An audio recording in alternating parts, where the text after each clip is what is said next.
Assalamualaikum Ustadz. Waalaikumsalam warahmatullahi wabarakatuh. Saya mau bertanya Ustadz, kita kalau sholat kan mencontohkan Rasulullah. Ya, memang ya harus ikut Nabi. Karena Nabi bilang sholatlah kalian sebagaimana yang kalian lihat aku sholat. Apakah ada Ustadz kita memakai niat usolli sebelum tahbiratul ihram? Nah, memang banyak kali orang yang mengatakan berusolli itu bid'ah. Itu saya baca ada terjemahan kitab Bulughul Maram kalau nggak salah saya. Nah, saya lihat di situ membaca usolli itu bid'ah dan dikaitkan setiap bid'ah sesat. Kalau sesat masuk neraka segala macam.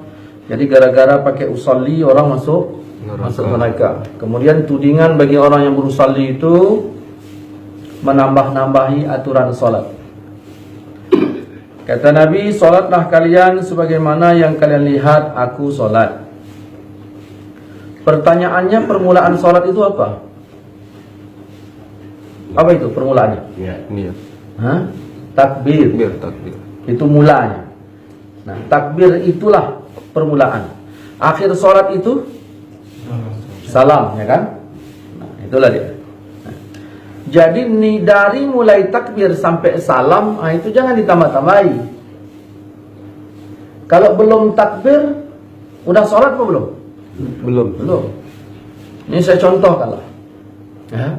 Saya punya anak masih kecil. Saya bilang, mandi kau dulu. Nanti kita pergi main-main ke Carrefour. Nah, ya Bi, kata anak saya. Nah, saya ini mau sholat. Saya sholat dulu, nanti habis ayah sholat, kita pergi ya nak ya. Ya, kata anak saya. Nah, begitu saya mau takbir, mengangkat tangan gini, anak saya nanya, sabun mana ya? Boleh nggak saya jawab? Boleh, orang belum sholat. Itu sabun di pojok sana aku ambil. Nah, saya takbir lagi. Ya, anduk mana? Boleh nggak saya jawab? Boleh. Tapi begitu Allahu Akbar, ya sabun mana? Boleh nggak saya jawab? Enggak. Kenapa? Karena takbir itu sudah mulai. Nah, jadi kalau ada orang berkata membaca usolli nggak boleh, sebab nggak boleh itu apa? Dia menuding menambah-nambahi aturan sholat. Kita baca usolli sebelum takbir apa setelah? Sebelum. Apa hubungannya sama sholat? Hubungannya sama sholat apa? Sering orang berkata pakai usolli menambah-nambahi sholat. Sebelum takbir belum sholat. Buang hajat aja boleh sebelum sholat. Yang nggak boleh setelah takbir. Jadi nggak ada hubungannya sholat sama usolli. Kalau itu dikatakan menambah-nambahi, nggak ada hubungannya. Yang jadi masalah kita ini kan disuruh berniat. Karena Nabi mengatakan hanya saja segala amal itu wajib dengan niat. Nah, niat itu wajib hukumnya. Nah, spare part niat itu apa? Ada qasad, ada ta'arud, ada ta'yin. 3, ada sengaja, ada waktu, ada fardu. 3 ini. Ini yang nggak boleh dihilangkan. Sengaja aku sholat fardu zuhur. Nah, ini 3 ini yang menjadi wajib. Karena kalau enggak, ya, enggak lengkap dia spare partnya. Nah, sengaja aku sholat zuhur, nah, fardunya nggak ada, nggak boleh, harus 3-3-nya nih. Dan aturan 3-3-nya ini ada di dalam usolli. Makanya ketika orang menolak usolli itu biasanya bermasalah dalam hal niat. Kita tidak bicara kapan peletakan niat itu. Sesuai dengan pertanyaan tadi, boleh nggak usolli? Oleh karena solat ini wajib dengan niat, Rasulullah nyuruh kita solat ini berniat. Dan kapan letak niat itu?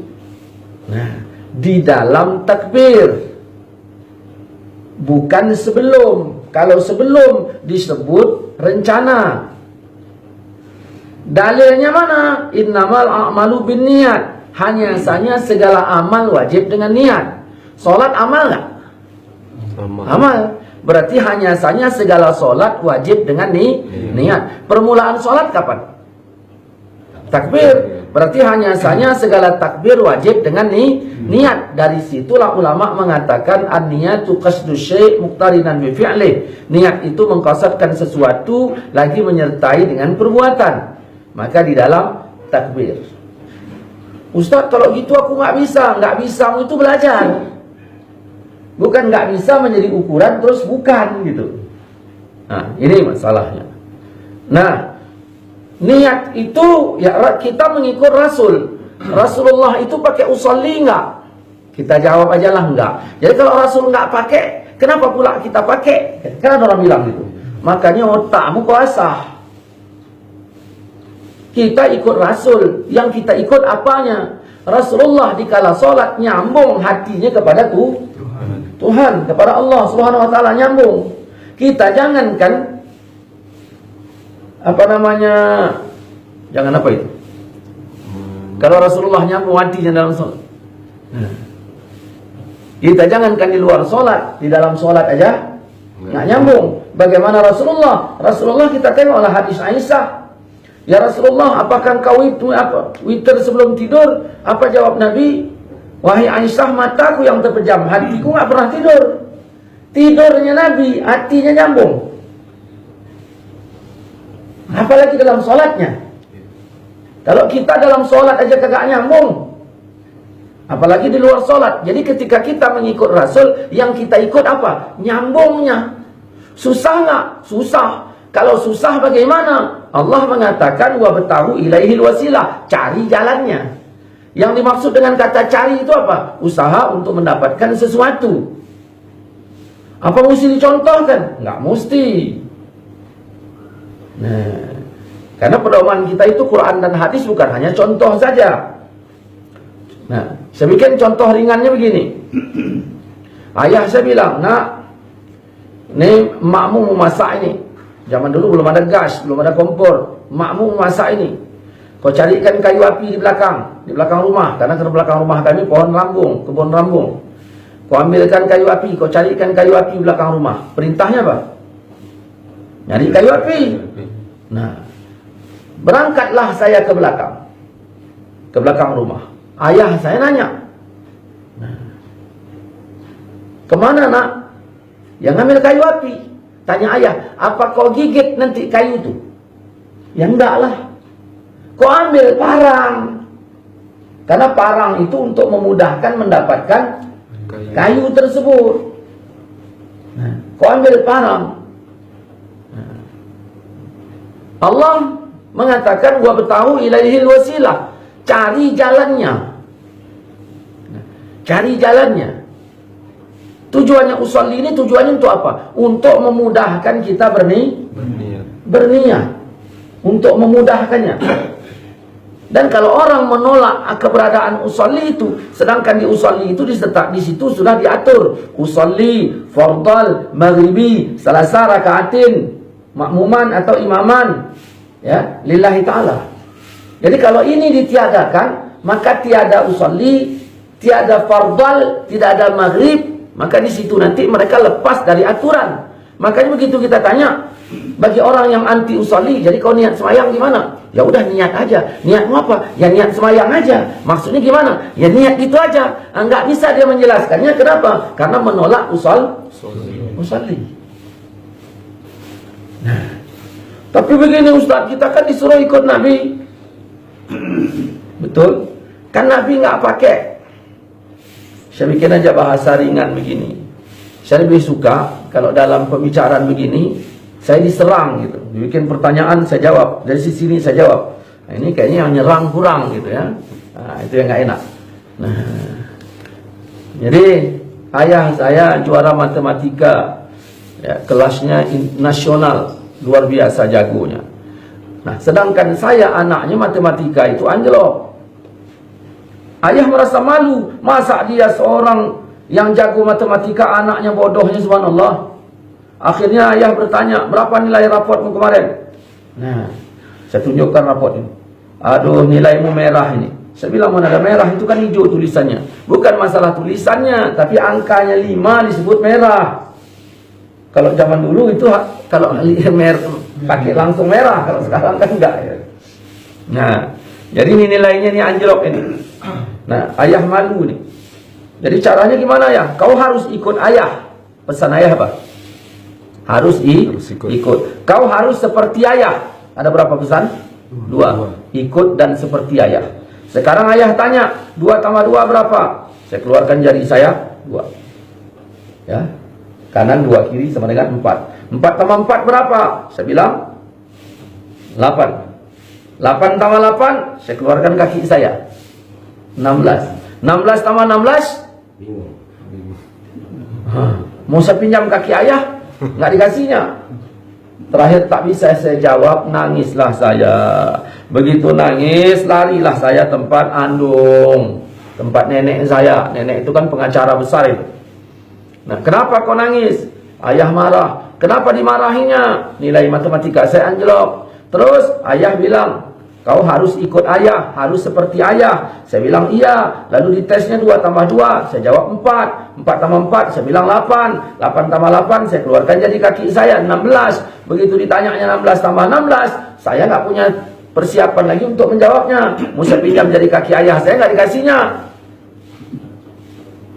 Nah, apa kata andung? Kalau gitu kau cari batu. Saya bilang, nggak maulah saya dong, nanti durhaka. Bukan ayahmu yang kau batui. Tapi, nah, pakai batu bilanginya supaya dapat jawaban yang sempurna. Begini dong, bukan aku nggak mau pakai batu. Pesan ayah 2, harus ikut ayah, harus seperti ayah. Sedangkan ayah nggak pakai batu. Nah, ini masalahnya. Apa pesan ayahmu selain 2 kata itu tadi? Ikut ayah dan seperti ayah. Ada nggak pesan lain? Oh ada dong. Apa? Kau cari jalannya. Oh, kalau ada kata dari ayahmu kau cari jalannya, ya udah, ambil batu. Andung ajari. Maka diajari andung lah, ambil batu. Nah, berapa tadi pertanyaannya? 16 tambah 16. Ambil batu 16 dulu. Udah. Tambah lagi batu 16 lagi. Baru kau totalkan berapa? Nah, tapi ayah kan nggak pakai batu. Kalau ayahmu pakai batu, ayahmu goblok. Ayahmu itu kan juara matematika nasional. Masa pakai batu lagi? Tapi aku disuruh ayah ikut ayah. Maksudnya ikut dalam benar jawabannya. Kan ayahmu udah pesan tadi kau cari jalannya. Inilah pakai batu. Begitu juga lah masalah usolli. Kita disuruh Allah ngikut Rasul. Rasul sholat, kita disuruh sholat. Rasul artinya nyambung, kita disuruh juga nyambung. Begitu sulit penyambungan tersebut, kata Allah cari jalannya. Maka usolli itu adalah jalan untuk memudahkannya. Makanya begitu ada orang mengatakan ini tak boleh, kita tanya, tak bolehnya itu dari mana? Penambahan sholat? Tidak. Karena dilakukan sebelum takbir. Nah, sebenarnya masih banyak stok jawaban. Ya, cuman kita padakan di sini aja lah dulu. Ya, cukuplah ya. Ustaz, sholat itu kan berdialog langsung dengan Allah. Ketika